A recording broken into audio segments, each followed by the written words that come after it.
Que le Seigneur vous bénisse richement. Amen. Bwana nibariki kwa utajiri. Nous sommes reconnaissants envers notre Seigneur Tuko na shukrani mbele ya Bwana wetu pour cette opportunité qu'il nous accorde encore ce soir kwa bahati hii tena natupatia hii magharibi d'être dans sa présence. C'est une bénédiction. tupate kuwa mbele yake, ni baraka. Nous souhaitons que chacun de vous reçoive la bénédiction de la part de Na l'Éternel. tunatakia kila mmoja wetu apokee baraka ya kutokea kwa milele. Amen. Si ça peut vous plaire, vous pouvez saluer votre voisin. Kama inaweza kunipendeza mlamke mwenye kwa C'est une grande joie yawe ni furaha mkubwa pour nos petits-enfants de l'école de dimanche. juu ya watoto wetu kidogo wa masomo ya juma.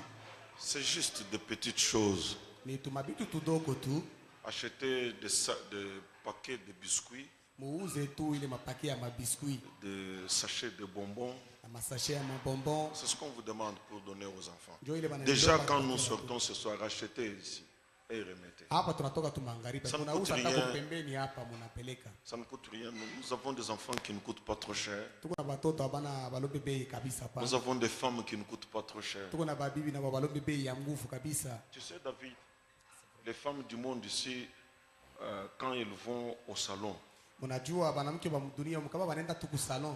donc c'est tout le budget de la maison qui est parti.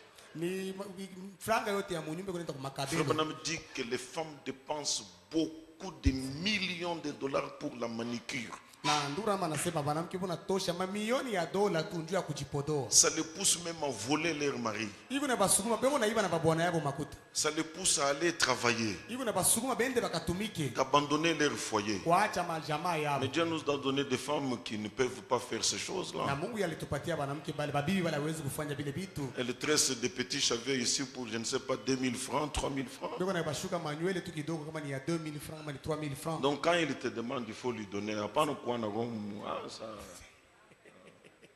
Nous avons des femmes qui ne nous coûtent pas cher, nous avons des enfants qui ne nous coûtent pas cher. Nous devrions remercier le Seigneur pour cela. Amen. Tunapaswa kupigia Bwana asante juu ya hilo.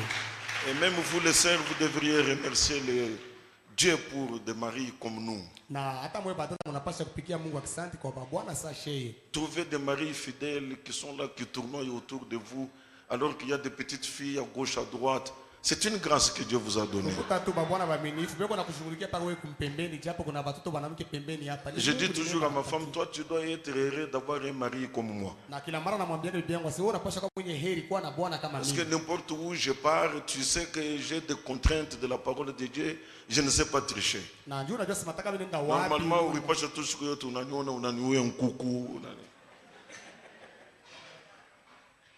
Alors faites quelque chose pour nos enfants.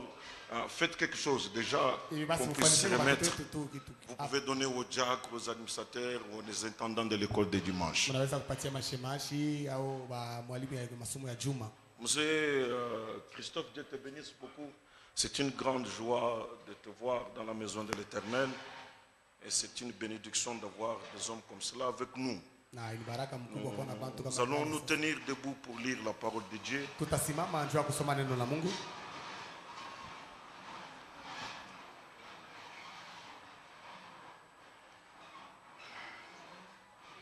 J'ai été conduit à ce qu'on lise Psaume 82. Niliongozewa ili tupate kusoma Zaburi 82. Nous lisons le verset 6 et 7. Tunasoma mstari wa 6 na wa 7. C'est un texte très facile. Ni andiko ya mwepesi kabisa. Psaume 82. Zaburi 82. J'avais dit, vous êtes des dieux.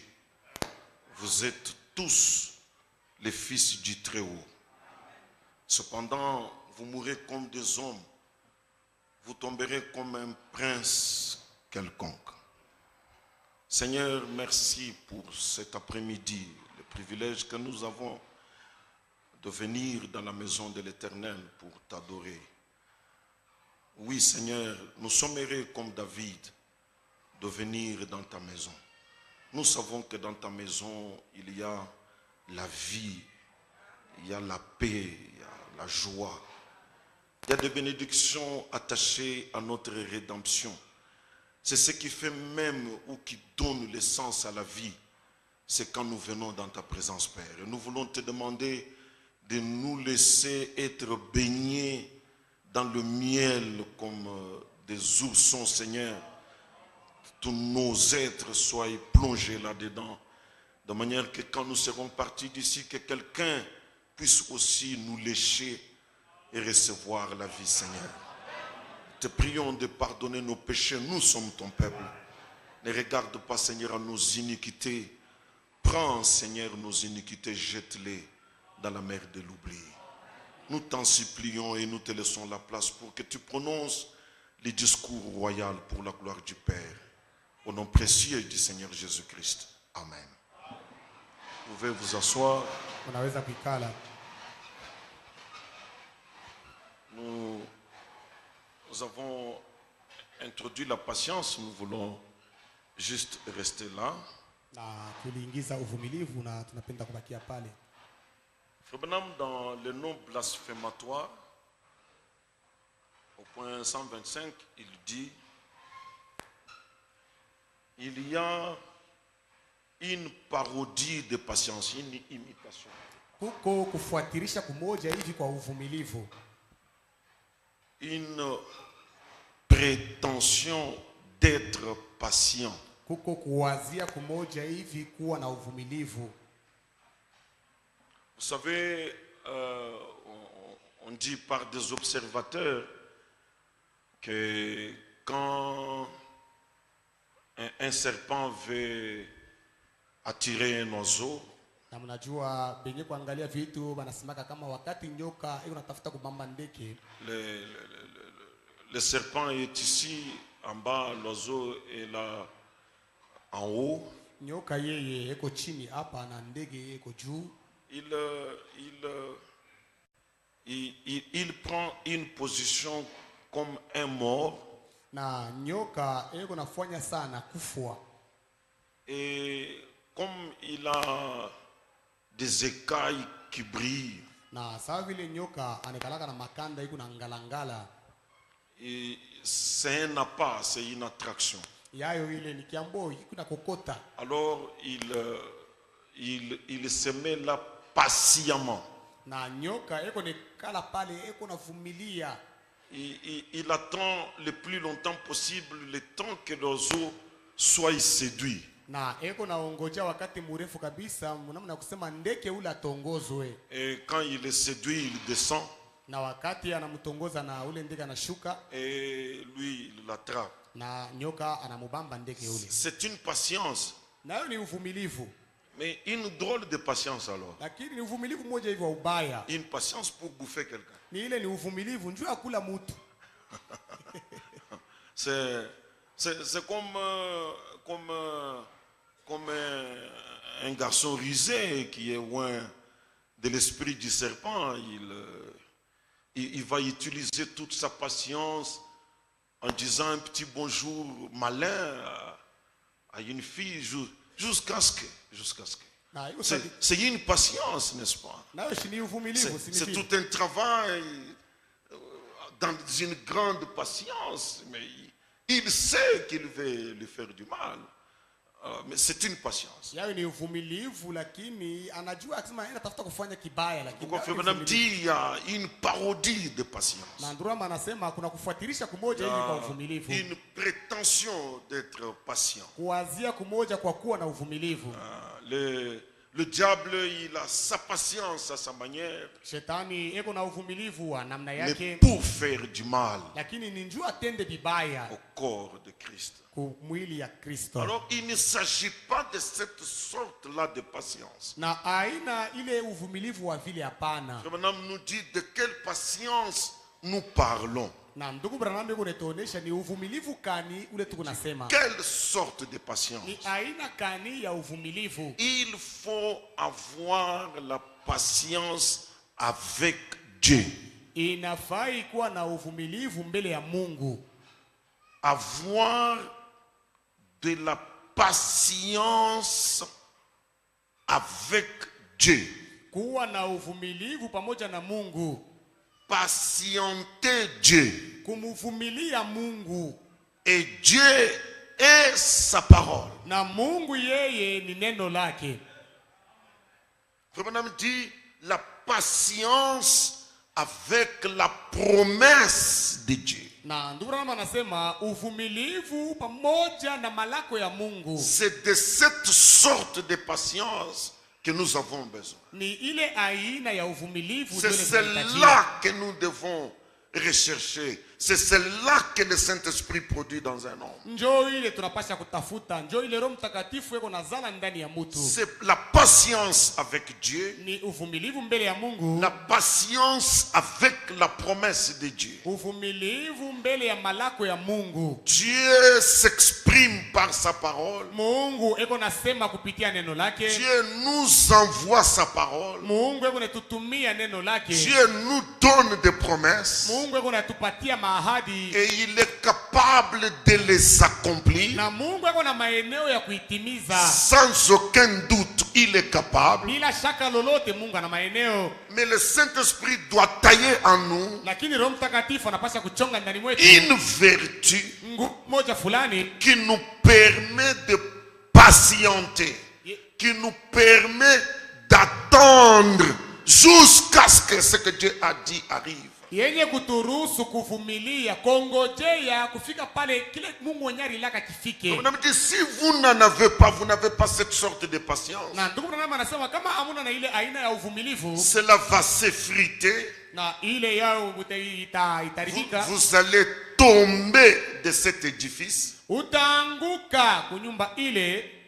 C'est tout un bâtiment, la stature de l'homme parfait. Kipimo kia mtu mkamilifu ni majengo beko na jenga. Vous allez tomber de cet édifice. Utaanguka kuile majengo kunyumba ile. Parce que regardez là où Dieu vient placer la patience. Jo angalieni ni wapi Mungu anakuwa kuweka uvumilivu. C'est vous avez déjà gravi des échelons dans le bâtiment. Unaisha kupanda mahatua katika majengo. Vraiment dit vous vous retrouvez là-haut. Ndugu Branham anasema mnajikuta kule juu. Là-haut. Kule juu. Donc vous êtes plus haut que le bas niveau. Hivi basi ni kusema mmekuwa juu kushindia chini. Alors si vous manquez cette patience-là, kama mnakosa ile uvumilivu, vous allez tomber de l'édifice. Mutaanguka kuile majengo ile. Et cela fera s'écrouler le reste. Na ile itapomoa na vyote vinabakia. Cette unique chose, Iki kintu kimoja tu iki.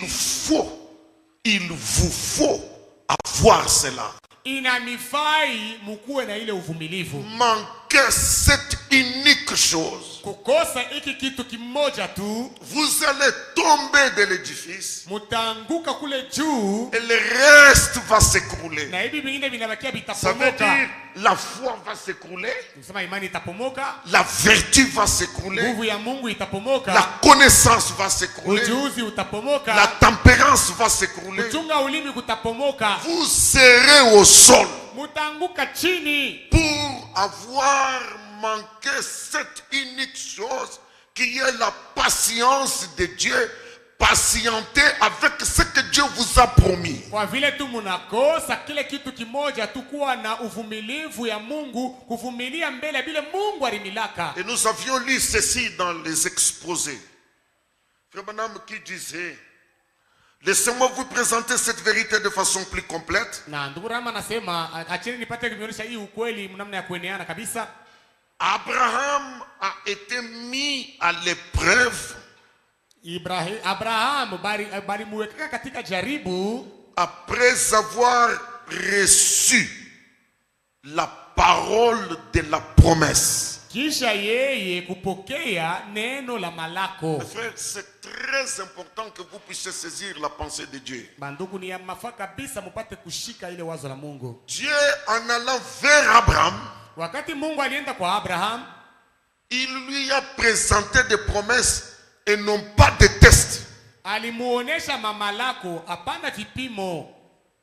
Il lui a montré les choses que Dieu allait faire pour lui. Alimuonesha bitu bile Mungu alipasha kumfuanishia. C'est ça le départ de la marche. Ndio mwanzo ya safari. Dieu vous donne sa parole de promesse. Mungu yuko ananipatia neno lake la malako. Il crée l'espérance en vous. Anaumba tumaini ndani mwenu. Il vous donne la foi. Ananipatia imani Que je peux faire ceci pour vous. ya kama mimi naweza kukufanishia Et hichi. réellement, il est capable de faire toutes ces choses-là dont il parle. Na kweli yeko na maeneo ya kufanya vile vitu vyote. Parce que nul ne peut limiter Dieu. Hakuna mtu anaweza kumwekea Mungu mipaka. Nul ne peut contrôler Dieu. Hakuna mtu anaweza kuchunguza Il est Mungu. au-dessus de tout. Eko yulu ya vyote. Ce qu'il dit, il le fait. Bila eko nasema, eko na Ce qu'il promet, il l'accomplit. yenye analaka, eko na Alors bitimiza. maintenant, sa manière de traiter avec nous, Namna yake yeye kutumika pamoja nasi. c'est de venir vers nous, nous présentant un beau tableau de choses qu'il est capable de faire. Ni kuya kwetu kutuonesha vizuri vyote vya Biblia na maeneo ya kubifanya kwetu. Et il nous dit, Na yeko natuambia, sans la foi, nul ne peut me plaire. bila imani hakuna mtu anaweza kunipendeza. Alors ça te met dans la marche. Pale inakuingiza katika safari. Maintenant, Frère me dit, Ndugu anasema, Abraham qui est le modèle de la foi, Abraham mwenye kuwa mfano wa imani, qui est le modèle de la marche d'un croyant, mwenye kuwa mfano ya safari ya Mkristo, a été éprouvé après avoir reçu la parole de la promesse. alijaribiwaka kisha yeye kupokea neno la malako. Dieu qui lui a donné la promesse l'a éprouvé. Mungu ule alimupatia malako, alimujaribu Abraham. C'est ça la marche, c'est ça le chemin.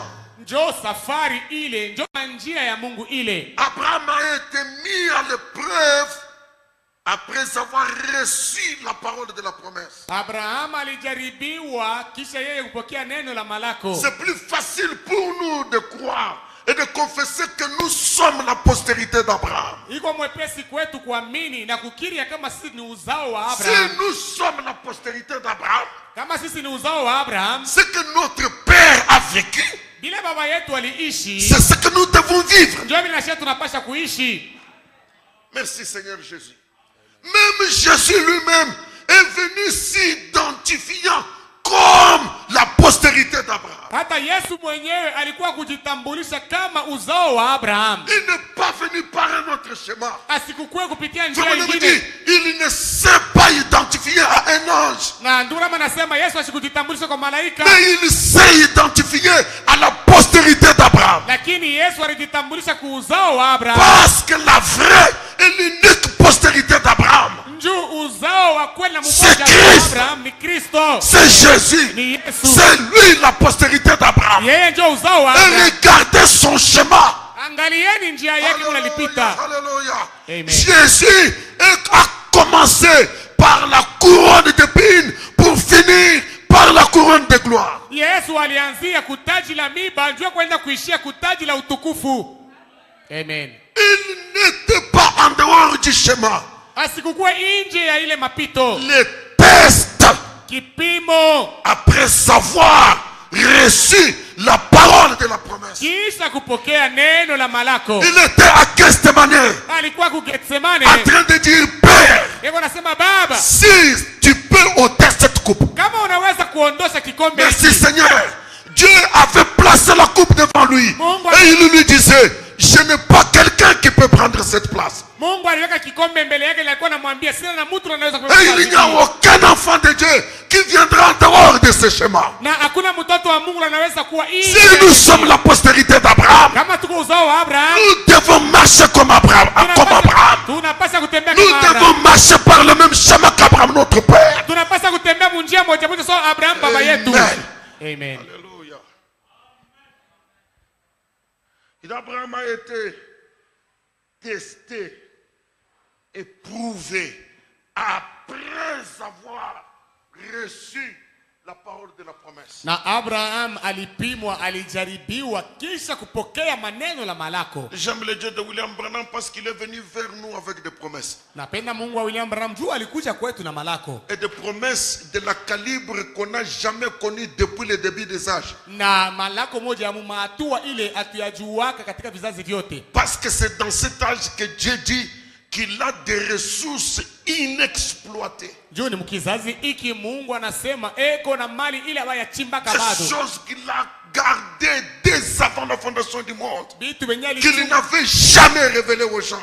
Bitu wenye alichunga mbele ya dunia kuliko misingi ya Des shafu. richesses qu'il garde pour ses enfants. Mautajiri unachunga juu ya watoto Il dit, yake. je les ai gardés pour les enfants du dernier jour. Anasema nilichunga juu ya watoto ya masiku ya mwisho. Les choses qu'il a accomplies, même au travers du ministère de William Branham. Frère Branham dit, Jésus ne les a pas accomplies dans sa propre chair en Galilée. Na bitu wenye alitimiza katika huduma ya William Branham, na ndugu Branham anasema ashikubitimizia katika. Alors imaginez la grandeur du test dans un âge comme celui. Sasa hivi basi Parce que c'est après la parole de la promesse qu'il y a test. ni njuni kisha maneno ya malako ndio kunakuwa kujaribiwa. Amen. Frère Branham dit, Ndugu Branham anasema la plupart pensent bamingi banawaziaka qu'il ne peut pas y avoir de mise à l'épreuve hakuwezi kuwa kujaribiwa dès le moment où nous prions. tokea tu wakati pale tu tunaomba. N'est-ce pas qu'il nous est dit au travers de la parole, la prière change les circonstances, la prière change même le programme de Dieu. Nimesemewa katika neno kusema maombi inabadilishaka majambo, inabadilishaka hata mawazo la Mungu. Mais Branham nous dit, laissez-moi vous présenter cette vérité de façon plus complète. Na Ndurama anasema muniache nimeeleshe hii ukweli yenye yani mzuri. La plupart pensent Bamingi banawaziaka qu'il ne peut pas y avoir de mise à l'épreuve kama hakuwezi kuwa kujaribiwa dès le moment où nous prions pour les bonnes promesses de Dieu dans le nom de Jésus. wakati tu ile tunaombea juu ya malako mazuri munjina la Yesu. Du moment que nous prions dans le nom de Jésus pour de bonnes promesses de la part de Dieu. Tokea tu wakati tunaomba munjina la Yesu juu ya mamalako ya mzuri yenye kutokea kwa Mungu. C'est lui qui nous donne ses promesses. Yeye ndio anatupatia ile malako Je ile. prie sur base de promesses. Naomba Je kufuatana na suis malako. sur le chemin correct. Niko munjia yenye kuwa sawa. Et je signe ma prière Na natia saini kwa maombi au yangu. nom le plus merveilleux, Munjina le nom de Jésus. jina la Yesu. Alors nous pensons Pale tunaanza kuwazia sasa. qu'il ne peut pas y avoir de mise à l'épreuve Ya kama hakuwezi kuwa kujaribiwa quand nous avons prié de cette manière. wakati tunaomba mnamna ile. Frère Branham dit, c'est ce que nous pensons. Ndugu Branham anasema vile tunawaziaka. Mais Lakini nous voyons tukunaona qu'il est dit ya kama imesemwa qu'Abraham a été mis à l'épreuve ya kama Abraham alijaribiwa après avoir reçu la promesse. kisha yeye kupokea malako. Dieu Mungu nous a fait alitufanya, des promesses alitufanisia mamalako extraordinairement grandes ya mastajabu, ya makubwa kabisa ya et mastajabu précieuses. na ya damani. Amen. Il nous a fait Alitufanishia des promesses grandes et précieuses extraordinairement. mamalako ya makubwa na ya bei ya kushangaisha Il a kabisa. promis de les accomplir Alilaka kuitimiza et il le fera. na ataifanya. Amen.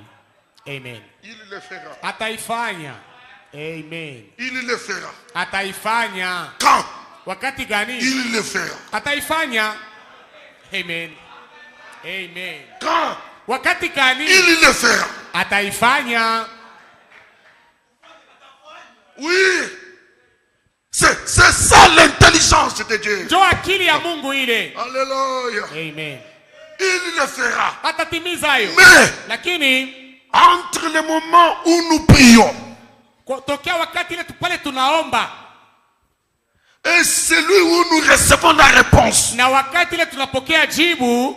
Amen. un temps est de prier, Wakati mmoja iko kwa kuomba, un temps c'est de recevoir la réponse. wakati mmoja ni ya kupokea jibu. Entre les deux moments, Katikati ya ile mawakati mbili nous devons tunapashwa si nous sommes postérité d'Abraham, kama tuko uzao wa Abraham, nous devons tunapashwa apprendre kujifunza à recevoir pokea la patience uvumilivu dans notre âme. ndani ya nafsi yetu. Amen. Amen. Ce n'est pas patienter pour qu'une fille tombe dans ton piège.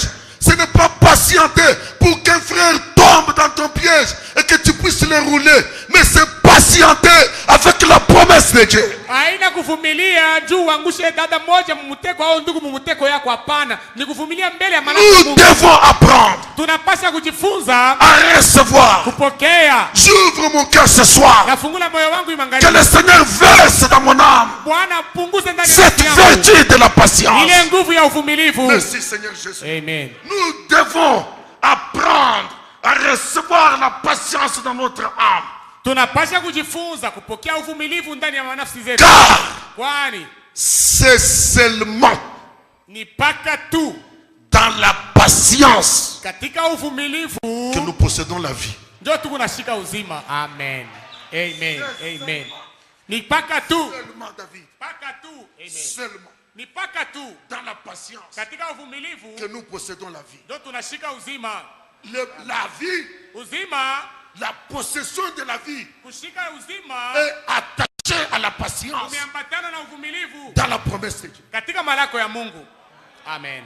Amen. C'est seulement. Ni paka tu. Amen. Amen. Alléluia. C'est mon âme qui dit Amen à la parole. Ni nafsi yangu ndio inasema amina kuneno. Je sens tellement que c'est la vérité Nasikia kama kweli ni ukweli que mon âme mange. na nafsi yangu inakula. C'est seulement. Ni paka tu. Si c'était un théologien qui me parlait à ce niveau, je me permettrais de douter et de raisonner. Kama ilikuwa ni mtu akufunza teolojia na niambia mwiki kipimo ili weza kushakia. Mais c'est Dieu dans la chair humaine. Lakini ni Mungu ndani ya mwili ya C'est Elohim lui-même Ni Elohim yeye mwenyewe. utilisant les lèvres humaines Mwenye kutumia vidole pour nous dire une vérité. Entre le temps que nous prions et le temps que nous recevons la réponse, nous devons apprendre tunapaswa kujifunza à recevoir la patience dans notre âme. kupokea uvumilivu ndani ya manafsi zetu. Car c'est seulement Kwani ni paka tu dans la patience katika que uvumilivu nous possédons la vie. ndio tutapokea uzima. Toute autre chose que vous allez détenir Kitu kingine sans passer par la patience ne vous amènera jamais à la vie. C'est de la mort que vous allez ramasser. chochote kile mutapokea bila kupita kwa uvumilivu akitanipeleka kwa uzima ni lufu ile mutalokota tu. Dans le message Shalom qu'il a prêché le 12 janvier 64, je vais commencer par là pour ce soir. Tanzia pale juu ya magharibi Je prie vraiment que Dieu nous accorde un entendement spirituel na naomba Mungu atupatie kwa ufusikilivu wa kiroho pour saisir ce que l'Esprit dit à l'Église. juu ya kushika yenyewe roho inasema kwa kanisa. Je vais prendre à partir du point 146 jusqu'à 149. Vraiment dit, Ndugu Branham anasema la patience, uvumilivu, certains d'entre nous deviennent tellement bengine katikati yetu beko nakuwa zaidi. Certains d'entre nous deviennent si pressés. Bengine katikati yetu beko nakuwa benye kululuma haraka kabisa. Je crois Naaminia que beaucoup de braves hommes ont fait cela. ya kama mingi bantu bashuja balifanya vile. Vous commencez à être trop pressé. Munaanza kuwa haraka kabisa. Vous commencez à être trop pressé. Munaanza kuwa wenye haraka kabisa. Vous voulez voir. Mungu nataka kuona. Et vous voulez le faire vous-même. Na Mungu napenda kuifanya mwe benyewe.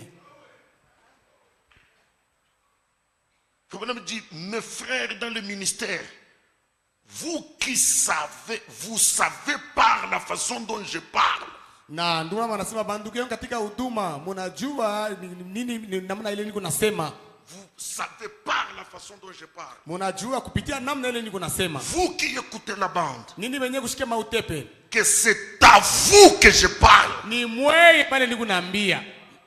Non seulement à la petite assemblée ici, Mishiseme tu paka kuimba kutoka kitoko hapa, mais aux hommes autour du monde. lakini niko naambia bantu duniani kote. Cela concerne Amen. et les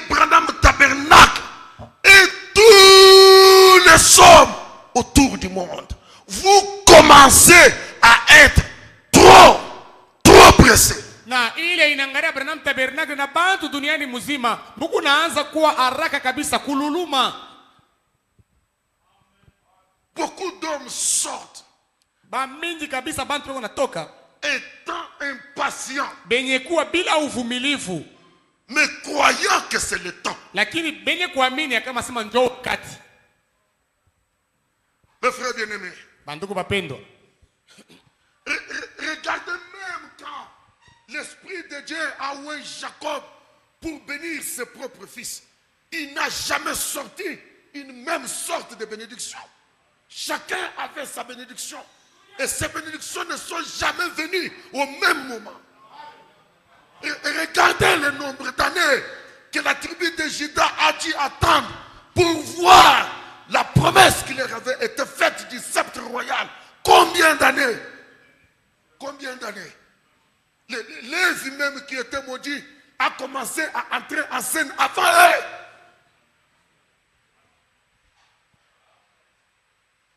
Et ils étaient toujours là en train d'attendre. Et quand le moment était venu, la bénédiction a commencé d'abord par le faux.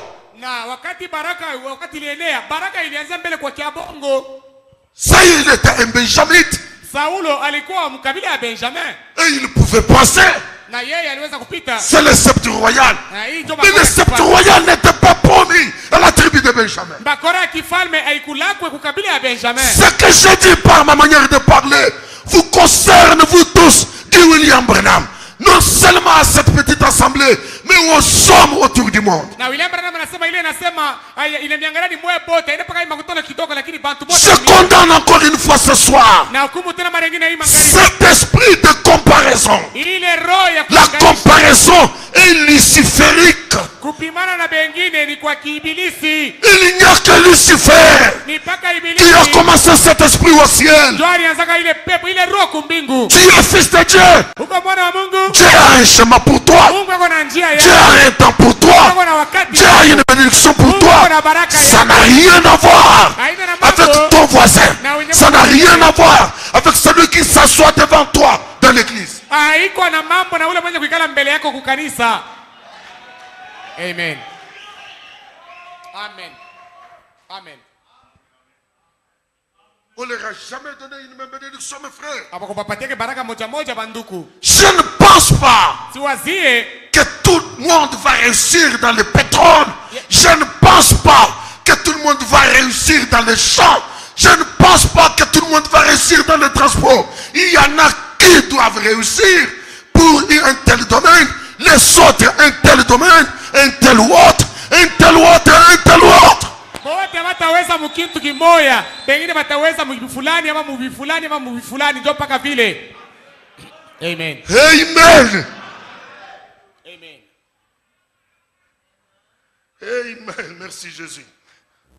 Beaucoup d'hommes sortent étant impatients mais croyant que c'est le temps. Vous essayez de faire quelque chose par vous-même.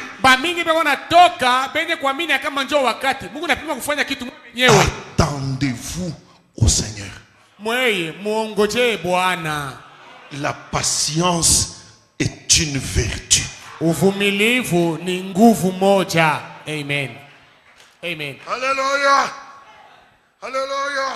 Si vous pouvez avoir de la patience, c'est une vertu. Kama munaweza kuwa na uvumilivu, yawe ni nguvu.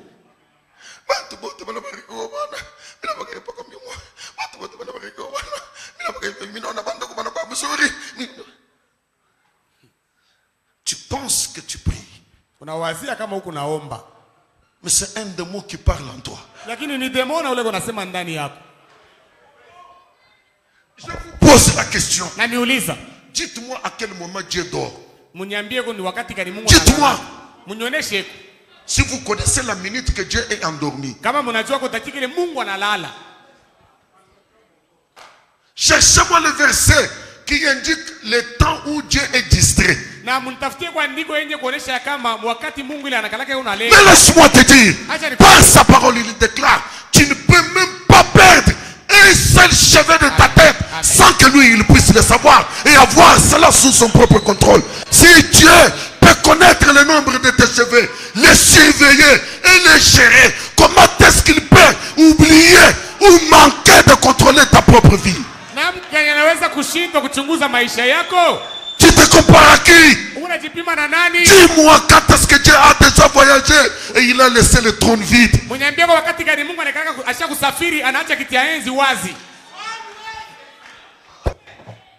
Est-ce que tu connais qui est Dieu? Je, unamjua Mungu ni nani?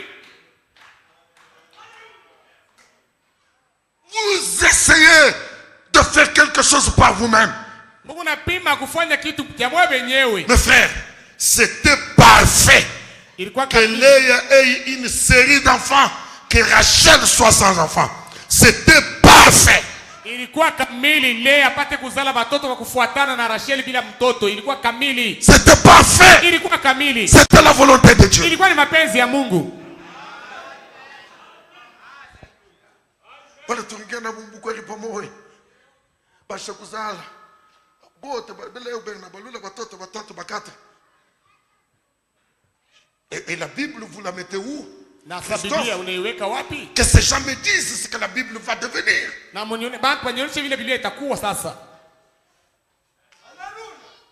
Noé s'est marié. Il a fait beaucoup d'années dans le mariage. Il n'a jamais vu un enfant. Cependant, il était un prophète dans la main de l'Éternel. Il a commencé à avoir des enfants au-delà de 300 ans, de 500 ans. Il n'était pas moins serviteur de Dieu. Qu'est-ce que nous disons? On ne contrôle pas le temps de Dieu. On se compare à quelqu'un. Amen. Alléluia. Merci Seigneur Jésus.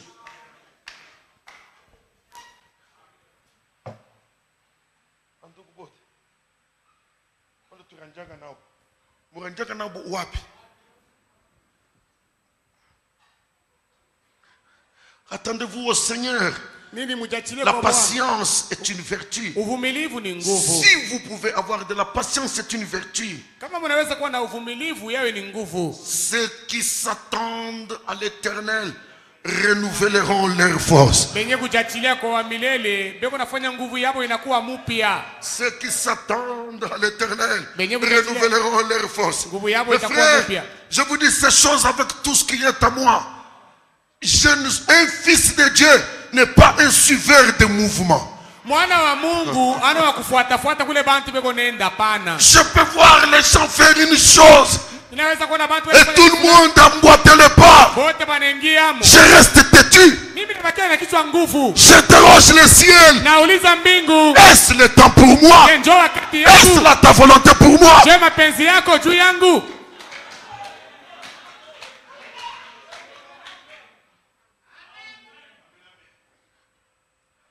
Vous me dites, ceux qui s'attendent à l'Éternel renouvelleront, non pas ceux qui essaient de devancer le Seigneur. Na ndio maana nasema benye kujachilia kwa Bwana nguvu yako itakuwa mpya. Hapana bali apima kumutangulia Bwana. Non, dites amen à cela. Useme amina kuile. Ceux qui devancent le Seigneur ne renouvelleront jamais leur force. Benye kumutangulia Bwana kama nguvu yao itakuwa mpya. Mais ce sont ceux-là qui s'attendent au Seigneur. Lakini ni bale beko na mongojea Bwana. Amen. Ce sont ceux qui s'attendent à l'Éternel. Vous êtes prêts pour dire amen à la parole? Amen. Ceux qui essaient, pas les gens qui essayent de dire au Seigneur, Seigneur, je sais que tu veux que je fasse ceci. Gloire à Dieu. Hapana bale bantu wanapima kumuonesha Bwana, sema Bwana, mimi najua sema wewe unapenda nifanye kitu fulani. Même dit, ne faites pas cela. Asema msifanye vile. Amen.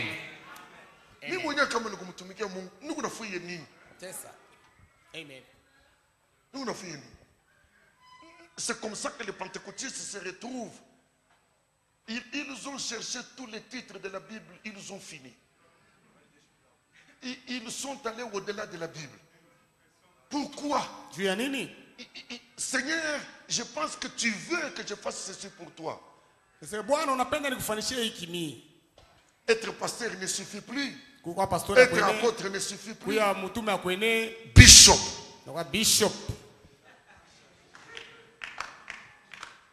Maintenant, où il est archibishop. Sasa huyu ni archbishop. Bengine banatungira na mon message. Christophe. Hein? Une assemblée locale, elle est souveraine. Makutano ya panafasi. Souveraine. Iko najiangalia yoye mwenyewe. Au-dessus du pasteur, il n'y a que le Saint-Esprit. Yule ya pastori ni paka Roho Mtakatifu njoo iko hapa.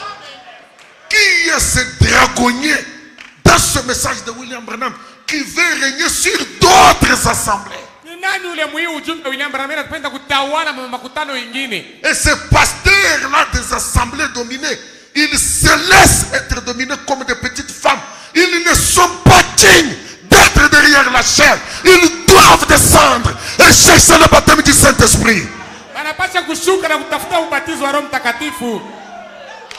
Et Rehoboth Tabernacle n'est pas une sous-assemblée de quelqu'un. Rehoboth Tabernacle haina makutano ya chini ya mtu mmoja. C'est une bêtise. Il n'y a personne. Il n'y a personne qui est au-dessus de moi. Hakuna mtu hata mmoja mwenye kuwa yulu yangu. Il n'y a personne. Hakuna mtu hata Il n'y mmoja. a personne qui me donne des inspirations. Hakuna Il mtu n'y a yote personne qui me donne des révélations. Il n'y a personne qui me donne une consécration. Je ne vis sous la conduite de personne. Mimi nikiishi uongozi ya mtu hata mmoja. Je dois dépendre de Dieu. Ninapaswa kuangaliliwa na Mungu.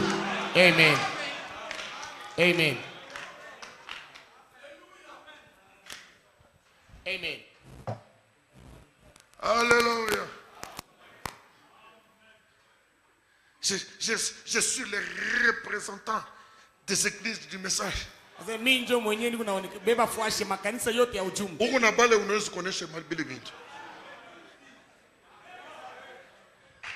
Il y a des gens à qui tu peux raconter ces histoires-là avec succès. Kukubale bantu wanaweza kuonyesha vile bintu vinaweza. Mzee, tu connais la Bible. Paul a été appelé après Pierre. Et quand Paul a vu Pierre dans la faute, il lui a dit, Pierre, tu es un hypocrite. Paulo aliitwa kisha Petro, lakini wakati Paulo alimwona Petro munkosa, alimusema Petro, tu es un hypocrite. huku na masula mbili we Petro we. Ce que tu vas faire au milieu des païens, tu n'aimes pas que l'église puisse savoir cela. Et pourtant, c'est Dieu qui t'a envoyé là-bas. Bila unaenda kufanya katikati ya mapagano au pende kanisa ipate kujua, japo Mungu ndiye alikutuma kule. Amen. Maintenant, écoutez 149. Sasa sikieni. Vous êtes là, église. Uko pale kanisa. Amen.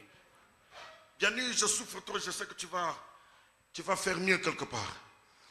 Dieu, Mungu, oh, Dieu Mungu a pris alichukua des milliers d'années. miaka elfu. Dieu Mungu a pris alibeba des milliers d'années maelfu na maelfu ya miaka pour accomplir juu ya kutimiza sa promesse malako yake d'un sauveur ya Mwokozi qui allait venir. ule alipasha kuja. Amen, amen. Amen. Non, je ne sais pas si j'ai des croyants. Dieu Mungu a pris alichukua des milliers d'années maelfu na maelfu ya miaka accomplir sa promesse juu ya kutimiza malako yake d'un sauveur qui allait venir. ya Mwokozi ule alipasha kuya. Qui connaît quand est-ce que Dieu a donné la promesse du sauveur? Nani anajua ni wakati gani Mungu alileta malako ya Quelqu'un peut Mwokozi? me le dire? Kwa mtu anaweza kunionyesha? Oui, mon frère. Ndugu yangu, Dans Deutéronome 18. Très bien. Est-ce que quelqu'un connaît encore une écriture? Dans Genèse 3. katika Mwanzo sura 3 Est-ce qu'on peut lire cela? tusome Genèse 3, verset 15. Il n'y a pas quelqu'un qui a retrouvé vite la Bible. C'est juste l'ouvrir la Bible. Genèse 3. Pius, tu es prêt? Lève-toi, mon cher. Je mettrai inimitié entre toi et la femme, entre ta postérité et sa postérité. Celle-ci t'écrasera la tête et tu lui blesseras le talon. Frère Branham dit, C'est ici Ndio anasema ni hapa que la venue du Messie, ndio du Sauveur, a été promise. Genèse. mwanzo. Maintenant, calculez le temps Mubarule mbele wakati entre cette promesse et son accomplissement. katikati ya hii malako na kutimizwa kwayo 4000 ans. miaka 1400.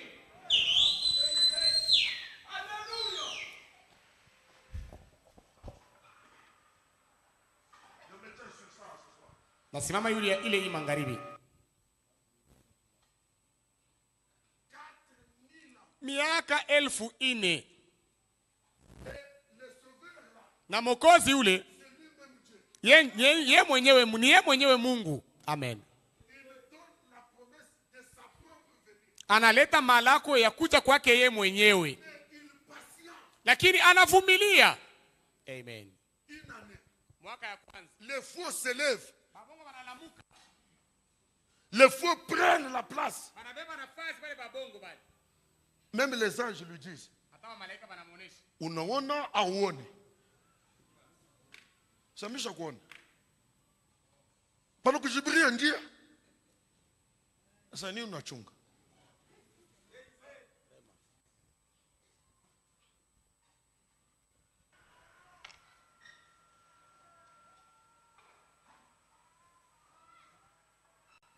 Je ne sais pas si vous êtes capable de lire la nature de la divinité.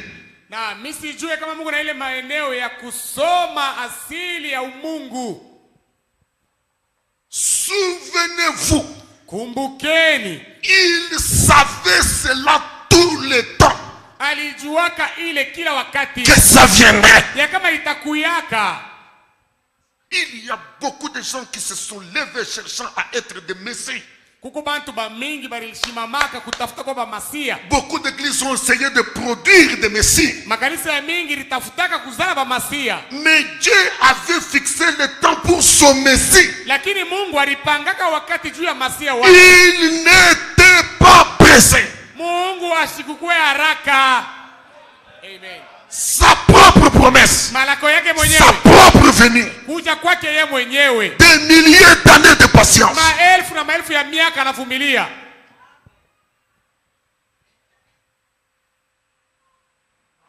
Vous sentez? Maintenant, quand il s'est promis à lui-même qu'il va venir, il a dû être si patient. Et quand il va te promettre,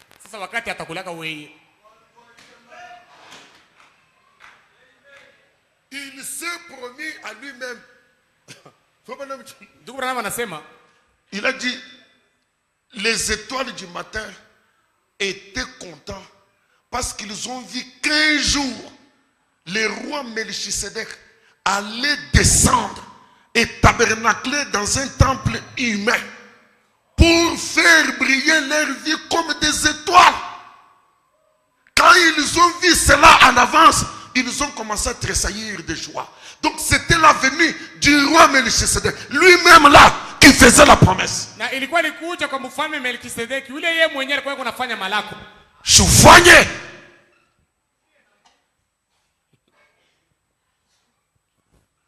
Le serpent vient, il triche, il souille Ève, il engendre Caïn.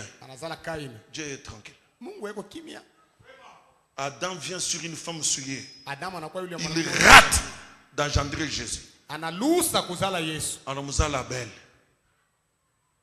Et la déchéance continue. Dieu est tranquille. Et pourtant, il était capable.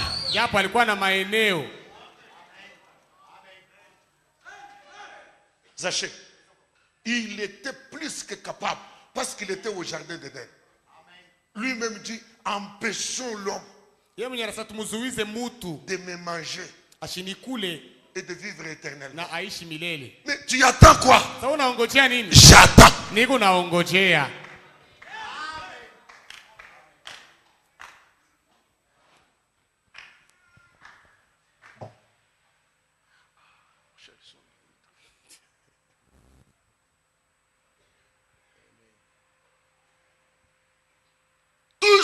dans Genèse 1. Paka katika Mwanzo sura ya kwanza. Frère Branham explique dans l'attitude et qui est Dieu. Ndugu Branham anafasiria katika ile ujumbe L'attitude et qui est Dieu. hali na Mungu ni nani.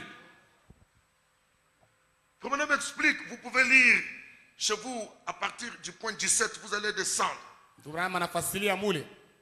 Frère Branham dit, Ndugu Branham anasema je vois le Fils de Dieu juste comme un enfant qui joue devant la porte. namuona mwana wa Mungu Le logos. sawa mtoto mwenye kucheza mbele ya mlango, ile logos. Je le vois là. Namuona pale. Qui est le logos? Logos ni nani? Elohim Ni Elohim concentré. mwenye kujifunga fashi moya. Amen. C'est lui qui existe par lui-même, Yule mwenye kuishi kwa yeye mwenyewe, concentré, mwenye kujiweka fasi moja, sous forme d'une petite lumière. mfano ya nuru kidogo. Il veut amener le monde à l'existence. Ewe napenda kuumba dunia ikuweko.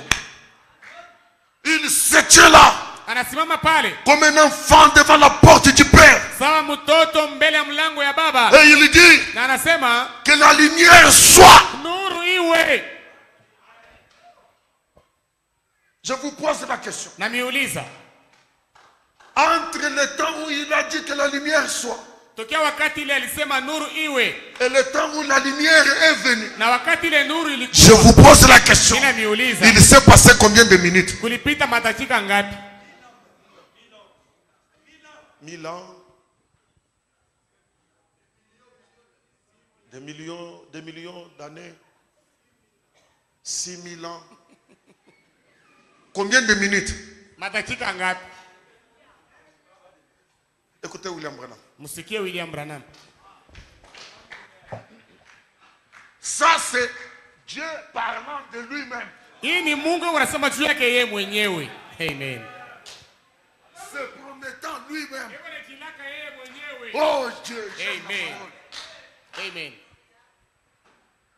Il dit, quand il dit que la lumière soit, il nie rien.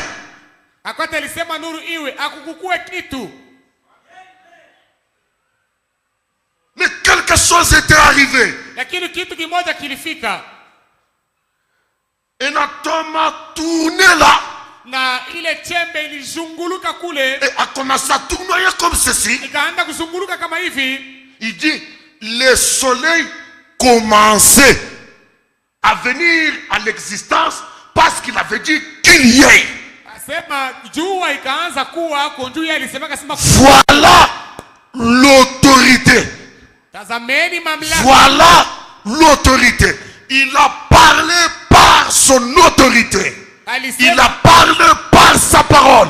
La parole de Dieu ne peut pas être défiée. Il a parlé par son autorité. Qu'il y ait. Alisema kupitia mamlaka yake na akasema kupate kuwa. Il n'y avait rien à partir de quoi faire cela.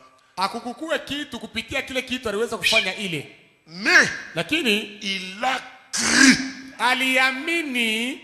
Il a cru. Aliamini sa propre parole. Neno lake yeye mwenyewe. Il a cru. Aliamini sa propre parole. Neno lake mwenyewe. Et la lumière fit. Na nuru ikakuwa. Mfuate. Je peux voir un morceau se détacher de cela en volant. Mimi naweza kuona kipande kimoja kinatukunika kule mkuruka.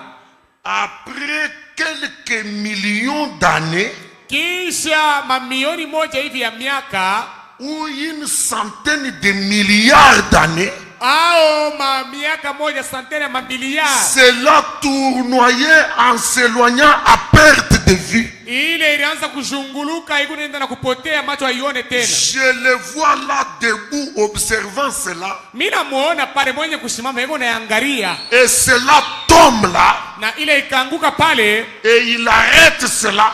Na akaisimamisha. Après que cela a effectué une chute de quelques millions d'années. Kisha ile yo kuanguka mwa miaka mamilioni. Et il laisse cela suspendu là sur une orbite. Na kisha akaacha ile imesimama pale munjia moja hivi fulani. Comment il a suspendu cela? Ndura masema alisimamisha avec sa pensée. Na mawazo yake anaisimamisha.